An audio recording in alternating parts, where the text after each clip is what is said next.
Cheat Code. Support Strategist by Clouds. My head of the clouds not coming down on AO3. Chapter 37. Final. Hey, we should ask 1B what that Shinso's guy's quirk is. Kirishima grinned and jumped over the wall between their classes. Hey, guys, have you figured out how that Gen Ed student's quirk activates? Shut up, shitty hair.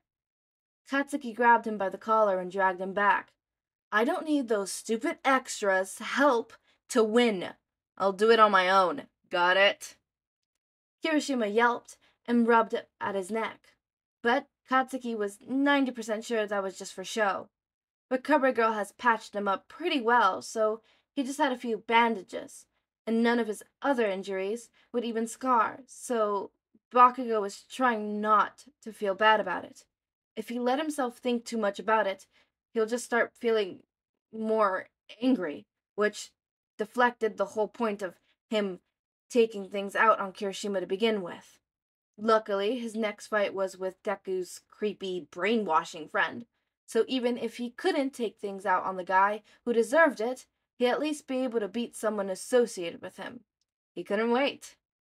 Even if your Pomeranian was willing to accept our help, we wouldn't tell you. Monoma grinned as he peered over the wall. That information is Class B secret, so why would we be willing to assist our rivals? He's only saying that because he hasn't figured it out yet. Kaminari laughed. Your class is just as clueless as ours.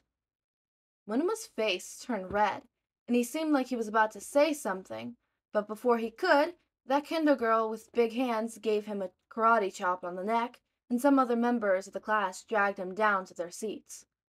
Kendo sighed and gave the class an apologetic smile. Sorry about him, he gets a little carried away. It's quite all right, Momo said kindly. But Bakugo should probably be getting ready for his fight, unless you have any info. I already told you, I don't want your damn pity help, Katsuki yelled. We're clueless anyways. Our best guess is that he has to cause a certain level of confusion to his opponents before his quirk could take hold. Kendo shrugged. But good luck. Don't need it, Katsuki huffed. I'm the best. He rolled his eyes and ignored the shouts from the extras as he started to go out and prepare area. He was in the prep room 1, right? He glared at nothing and didn't talk to anyone unless he found the room and kicked the door in, only to be met by Deku's crazy girlfriend, and the brainwashing extra. He saw red. What the hell are you doing in my room? Deku had the balls to glare at him. This is Hitoshi's prep room, Katsuki. Prep room 2. You're in prep room 1. This is prep room. Katsuki glanced at the door and scowled. Whatever, Deku. You're lucky I don't pound you to the ground right now. We're still on school property, Deku said confidently. And Nezu has cameras everywhere. Not to mention that if I end up with an unexplained injury, there's live footage of you threatening me. How would you explain that to Eraserhead, I wonder? Katsuki let out a few threatening explosions in his hands, but that was all he could do. Unfortunately, Deku was right, but that didn't mean he'd have to work extra hard in the next fight just to make sure the nerd and his stupid friends knew their place. Both of you shut up! The crazy bitch, who played Monoma for a fool in the first round, stalked up to them, hands up to the hips as she glared at him. Your stupid shouting is bothering Extra Credit-kun. Katsuki glanced over, and sure enough, the purple-haired extra was grimacing. He had an arm held over his eyes like he was trying to block out the light. Katsuki reassured the urge to smirk at the obvious display of weakness and turned to leave. He didn't know why he even bothered being worried. He had this fight in the bag. Later, Deku. Katsuki threw over his shoulders. Can't wait for your friend to give up just like you did. He let the door slam behind him. Any word from our spy? Tomura glanced at the television set. Sensei had left him alone during the fights, but he kept nagging him every time the students weren't actively fighting. No, Chico hasn't shown his stupid cheater face. But considering the packets he gave all those baby heroes, he has to be watching. Yes, Sensei thoughtfully said. I read through the information he provided our spy. He has a good eye for quirks and his analysis is well developed, but his formatting is immature. Keep me updated on any leads on that front. Are any of the students catching your eye? Tomura shrugged. They've got a rager on their team. Ah, yes. Young Bakugo, Sensei agreed. You should keep an eye on him, young Tomura. Perhaps we could find a way to turn him to our side. Some of the other students have potential as well, do they not? Maybe that brainwashing kid. Tomura frowned. But he's got those NPCs who won't leave him alone. Perhaps that's not such a bad thing, Sensei pointed out. Having good support can make the difference between success and failure. So, they're more like party members. Shigaraki frowned. I guess it is hard to win a dungeon with only fighters. Just keep it in mind, Sensei said. And watch carefully. These students will soon be your enemy, young Tomura. Hitoshi's head was still pounding when he stepped out onto the field, squinting his eyes in the harsh sunlight and trying to ignore the roaring of the crowds. Thankfully, Recovery Girl had given him some pretty strong painkillers for the fight, but this fight still wasn't going to be fun, especially since he was fighting a bully that someone had decided to strap a nuke to. A few months ago, he might have thought winning this fight was impossible as beating a bunch of robots, but he was stronger now, and he was here to win. Midnight gave Bakugo a warning glare, but she didn't stop him as he set off a few warm-up explosions to his palms. Hitoshi had to concentrate hard not to wince at the noise. When this was over, he was going to sleep for a solid 3 days. All right, boys, I want a good, clean fight, Midnight warned them. Remember, you're here to win, not to kill each other. Hitoshi figured this was meant for Bakugo, not him. He'd seen Kirishima in the nurse's office after the last round. Bakugo could be brutal when he wanted to. Hitoshi's best bet would be to not give him a chance to hurt him. The only trick was getting him to talk. The final fight begins in 3, 2, 1! Midnight cracked her whip. Begin! Hitoshi opened his mouth to say something, only to be blindsided by a bright boom just feet from his face. He hissed and ducked away as his head started to throb. Shit. Your stupid quirk hurts your head, doesn't it? When the smoke cleared, Bakugo was smirking down at him. People forget that quirks are physical abilities and just get tired just like anyone else.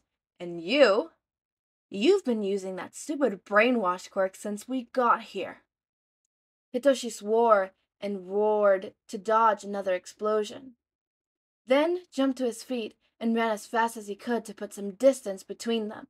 His eyes were watering so much that he could only hope that wasn't getting close to the line. He just needed to talk, and this fight would be over. He just needed a response. I don't know what Deku even sees in you, Bakugo snarled, letting off another explosion far too close to Hitoshi's face to be comfortable. You're just a weakling, and a future villain to boot. That quirk of yours? You should give up now. Hitoshi swallowed thickly. He'd felt like he was about to throw up, but he couldn't give up. He wouldn't give up. He wasn't going to let all of that training and help he received to waste. He was going to be a hero. Seems like you're the one acting like a villain, Hitoshi gritted out. And why are you so obsessed with Izuku? I bet you admire him, don't you? You want to just be like him. I never want to be like that nerd. Bakugo let loose an explosion so powerful that it tripped the concrete where Hitoshi had been half a second before. He's nothing, got it? He's not even a pebble on the side of my path to greatness. Hitoshi's head was pounding so badly that he could barely feel the link as he finally formed. Bakugo was readying another explosion, but Hitoshi forced himself to stand tall and stare him down. Even as he charged to begin his attack, he was going to be a hero. He activated his quirk, and Bakugo immediately stopped in his tracks like a puppet whose strings had been cut. His hold was a lot more shakily than it usually was, and he could feel Bakugo fighting against his control. But Hitoshi took a few deep breaths.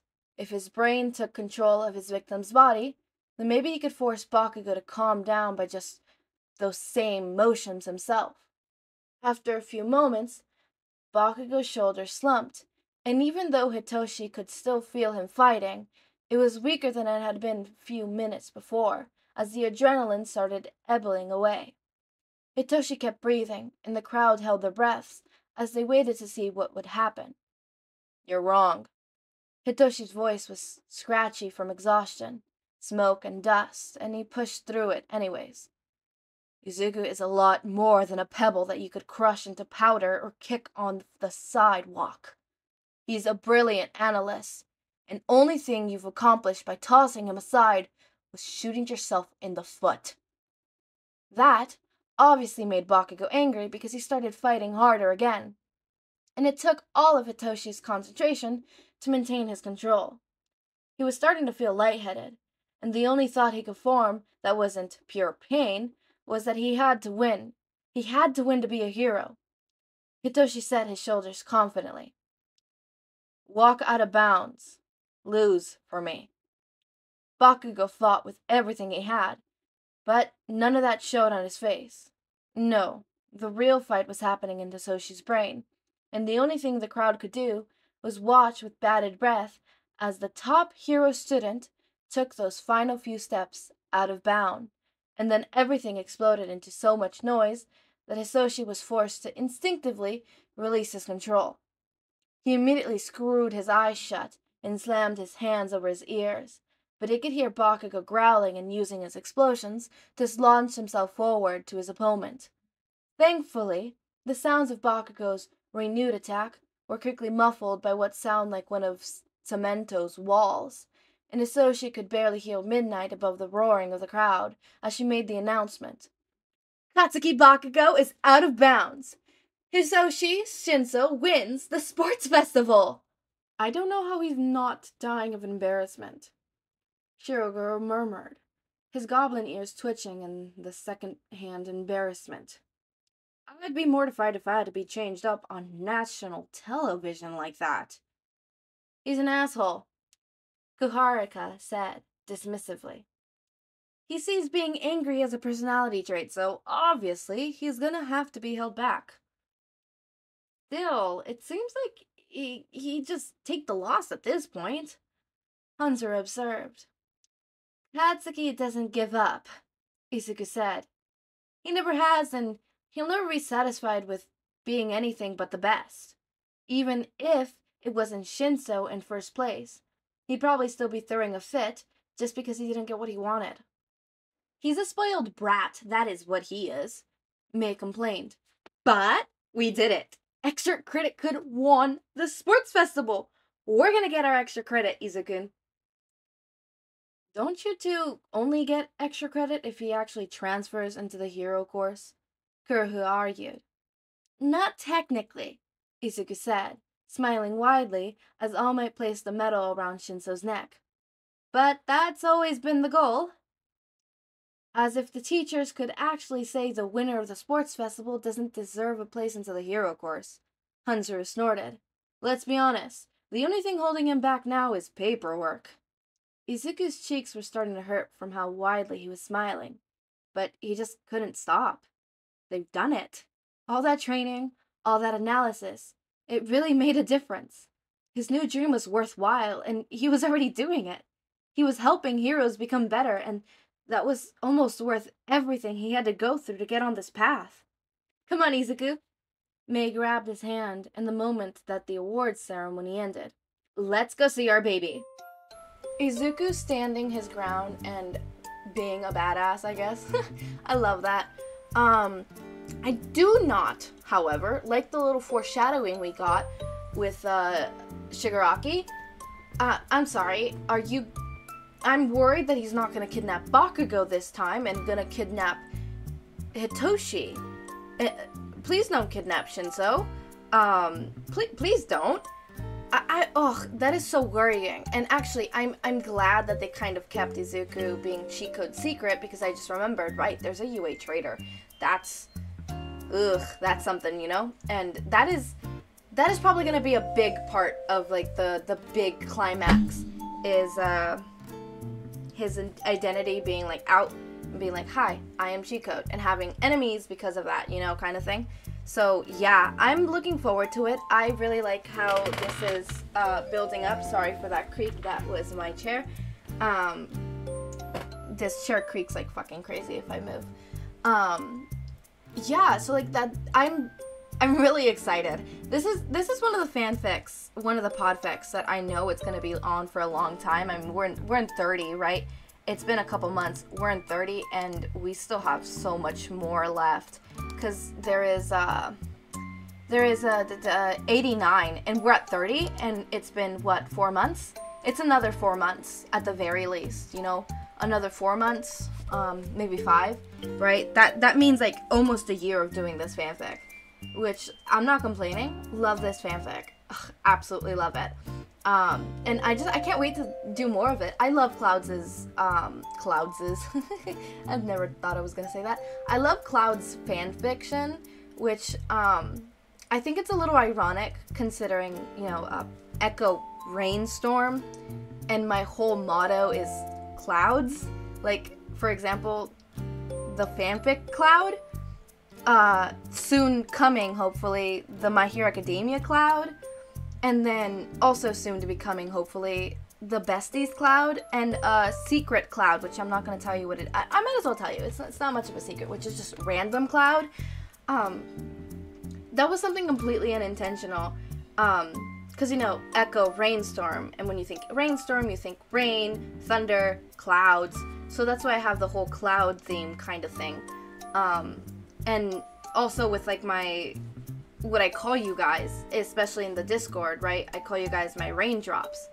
You guys are my raindrops. Without you, without the rain, I wouldn't be a storm. I wouldn't be Echo Rainstorm. And I need my clouds, which in the Discord is my moderators, and in here would be my content, right? Mix it all together and you get Echo Rainstorm. You know, I am Echo. The rainstorm is us together. I don't know. I put a lot of thought in that for some reason. That was even before I started to blow up, I guess. So yeah, tidbit there. Anyways, Shinso won the sports festival. I'm really happy about that. Like, look at him. I feel like a proud dad right now.